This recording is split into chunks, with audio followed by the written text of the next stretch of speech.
Nous explorerons le reste de la filmographie de John Carpenter dans le prochain épisode de la Cinéculture, qui devrait sortir le mois prochain, si tout se passe bien. Vous me pensiez mort? Eh bien non. Je suis revenu. Puis j'ai disparu à nouveau. Mais que s'est-il passé durant tout ce temps d'absence? Eh bien j'ai zigzagué entre plusieurs boulots. J'ai fait la guerre polaire. Je suis devenu critique gastronomique. Ça manque de goût. Et aussi chanteur professionnel de karaoké. And I will always love you. Et j'ai finalement compris que ma place n'était pas ici. Mouche d'écris.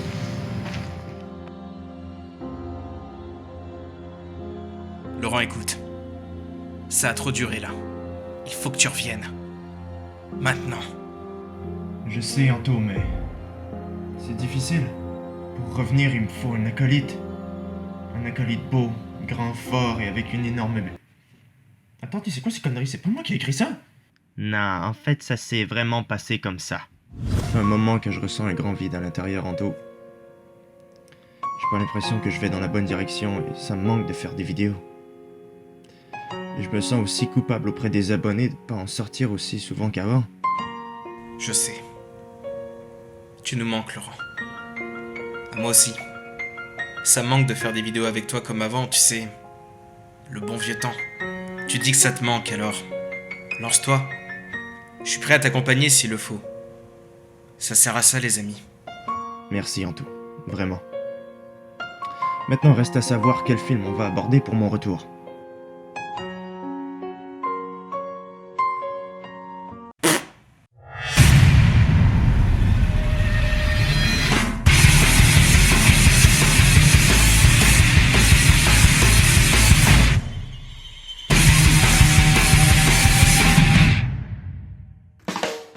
Laurent, je peux savoir ce que tu fais là, c'est un peu long là.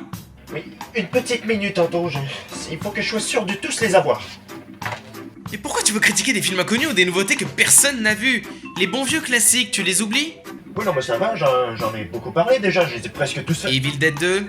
D'accord, j'en ai peut-être laissé un ou deux de côté, mais j'ai... La baie sanglante? Ok, lui, j'avoue ne pas y avoir pensé. Les oiseaux, Candyman, la mouche et... Oh non, c'est bon, écoute. Bah, pour la mouche, ça fera l'affaire.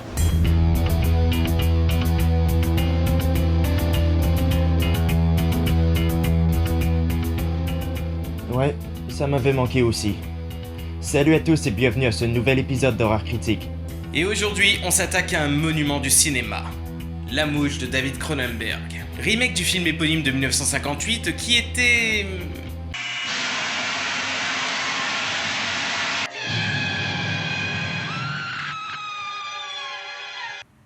Oh mon Dieu, ce film est tellement... vieux. Désolé, j'ai pas d'autre mot. Oui, ok, il a vieilli. Mais ça reste tout de même un film culte, qui a donné naissance à un remake encore plus culte. La Mouche de Cronenberg, c'est l'un des tout premiers films d'épouvante que j'ai vu, et il m'a marqué à vie, que ce soit pour son histoire de science-fiction complètement tordue ou ses effets spéciaux bien gore et explicites.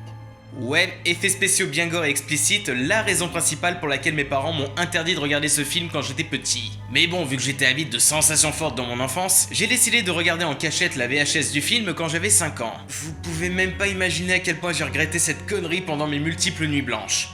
Putain, qu'est-ce qu'on est con quand on est gamin, sans déconner. En ce qui me concerne, moi je l'ai pas revu depuis un certain bout de temps quand même. Alors quoi de mieux pour se rafraîchir la mémoire que de... Enfin revenir sur YouTube peut-être? Oui, j'allais le dire. En tout cas, le film de 1986 raconte l'histoire de Seth Brundle, un scientifique un peu beaucoup excentrique qui a mis au point une machine qu'il appelle le télépode et qui lui permet de téléporter un objet d'un point A au point B. Seth fait alors la rencontre de Veronica Cave, une journaliste mignonne qu'il ramène chez lui, dans son labo, en plein milieu d'une ruelle malfamée.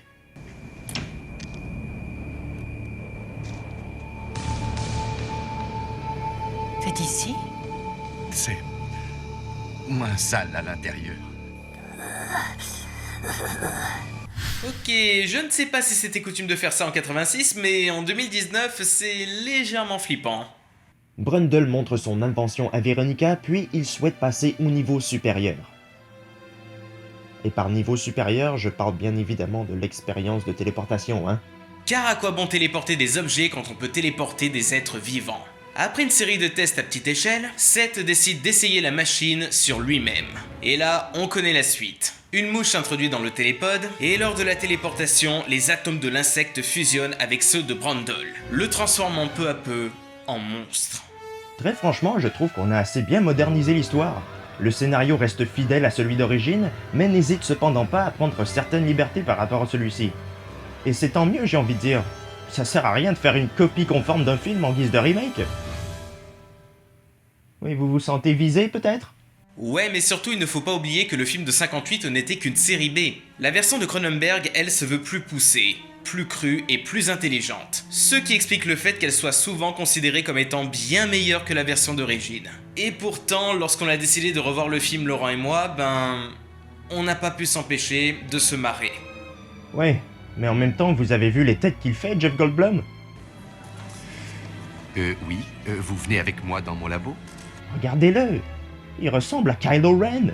Et avec ce nouveau visionnage, on a pointé du doigt quelques lacunes. L'histoire est un peu précipitée, le triangle amoureux est un peu ridicule, et surtout cette putain de voix robotique chiante en VF qui ne fait que répéter ce qui est écrit sur l'ordinateur. Téléportation réussie. Téléportation réussie. Téléportation réussie.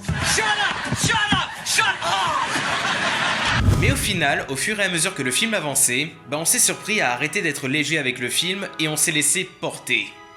On ne disait même plus un mot tellement on était dedans. Dieu sait qu'on a essayé de regarder ce film avec le plus grand cynisme du monde, mais rien n'y fait. Il fonctionne toujours autant sur nous. Ah oui, c'est le genre de film que tu peux regarder des dizaines de fois et qui réussit toujours à t'enivrer avec son charme. Certes, certains éléments sont plutôt simplistes, mais malgré tout, on est plongé direct dans l'histoire, et ce, grâce aussi au personnage. Seth, c'est quelqu'un de réellement attachant en fait. Ouais, il est bizarre, maniéré, solitaire, mais on arrive quand même à l'apprécier. Il rencontre finalement Veronica, qui doit vraiment être une lumière salvatrice pour lui. Et les deux tombent amoureux l'un de l'autre, puis la fatalité les frappe. À cause de son expérimentation, Seth se détériore autant physiquement que mentalement, comme s'il était pris d'une quelconque maladie incurable, et Veronica doit l'observer mourir, impuissante. Ouais, mais bon, avec les tests préalables à l'expérience, elle aurait dû se douter que c'était pas l'idée du siècle. Non, parce qu'il y a quand même une grosse différence entre téléporter un bas et téléporter un singe. C'est un babouin. Ah oui, c'est vrai, autant pour moi. Et maintenant que j'y pense, il les a trouvés où tous ces babouins? Allô, monsieur Brundle. Oui, c'est Thierry, le gardien du zoo. Oui, vous avez toujours besoin du babouin qu'on vous a passé la semaine dernière? Comment ça, il vous en faut un autre?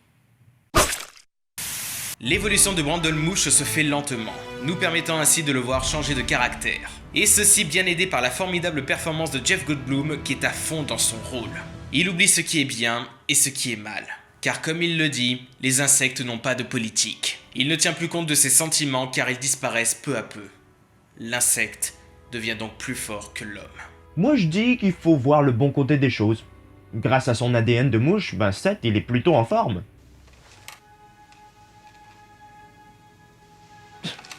Et moi qui s'essouffle quand je monte un simple escalier. Ouais, mais bon, n'oublie pas qu'il mange comme un insecte aussi, hein.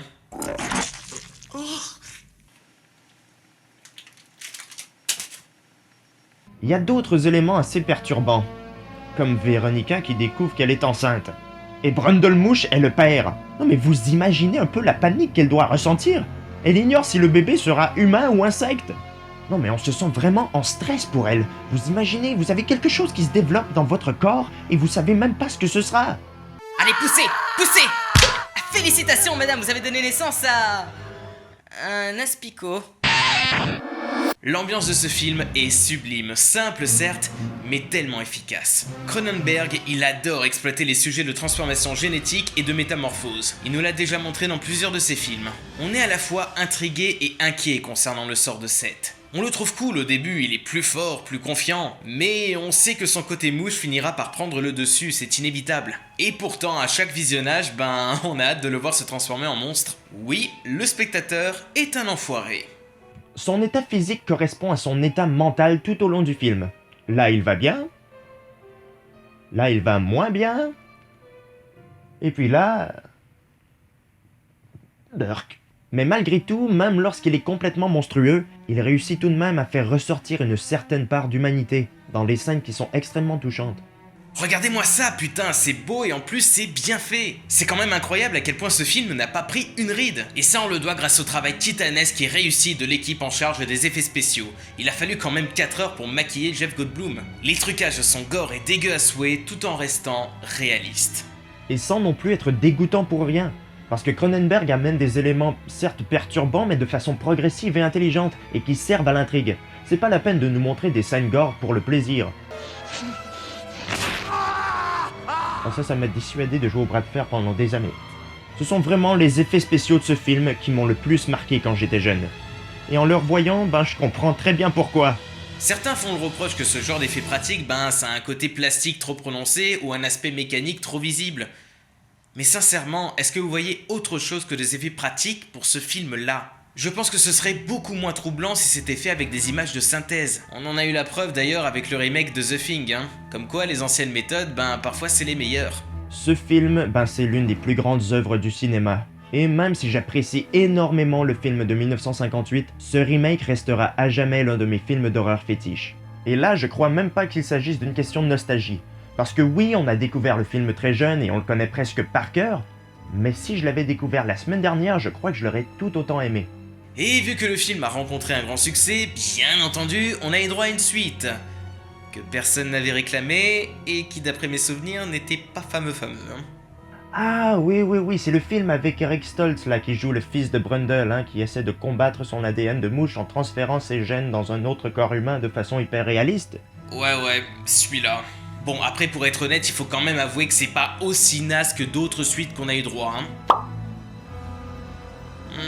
Bon du coup, pour conclure, il te reste plus que la note à mettre, Tu vas mettre quoi comme note ?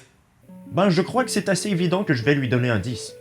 Mais pour tout te dire, Anto, après mieux réflexion et en revoyant mes anciennes vidéos, j'ai compris qu'une note ne définit pas la qualité d'un film, ou quoi que ce soit d'autre d'ailleurs, parce qu'on a tous une approche et une appréciation différentes d'une œuvre. Et maintenant, j'ai envie de dire qu'attribuer une note à un film, ça enlève tout l'aspect unique à notre opinion. Bien dit. Dans tous les cas, pour les rares qui ne l'ont pas vu, on vous conseille de regarder La Mouche. C'est un pilier du 7e art et ce serait vraiment dommage de passer à côté. Quant à ceux qui l'ont déjà vu, continuez à le regarder encore et encore. Car même si à force de le visionner, vous finirez par lui trouver des trous, vous pourrez que constater à quel point ce film est grand et inspirant. Et coupé. Voilà, c'est fou comment je me sens inspiré. Assez motivé pour terminer ton épisode sur Carpenter ? Ah putain, c'est vrai, j'avais complètement oublié. C'est vrai, je suis un petit peu en retard. Ouais, si au Québec on considère que 2 ans c'est un petit peu en retard, ouais, tu l'es. Oui, ça va, c'est pas ce qu'il y a de pire en retard, je veux dire, il y a Paranormal Activity. Mais t'es un vrai connard, elle est à moi cette phrase à la base. Ça c'est pour la trilogie Carnosaur, pour Tokyo Night et Ginger Dead Man. Moi je les ai jamais oubliés, je m'en suis jamais totalement remis. Je te le jure, never forget. Mais ça fait 4 ans. Je sais, mais bon, vu qu'on est dans un duo à l'ancienne, vaut mieux tout remettre à plat. En plus, ça va plaire aux nostalgiques qui vont s'empresser de dire que c'était comme dans le bon vieux temps. Pas totalement. Parce que pour que ce soit réellement comme avant, il manque encore quelque chose. Reformer un duo, c'était déjà difficile, mais on y est arrivé. Mais reformer un trio, ce sera une autre paire de manches. Mais un jour, les amis.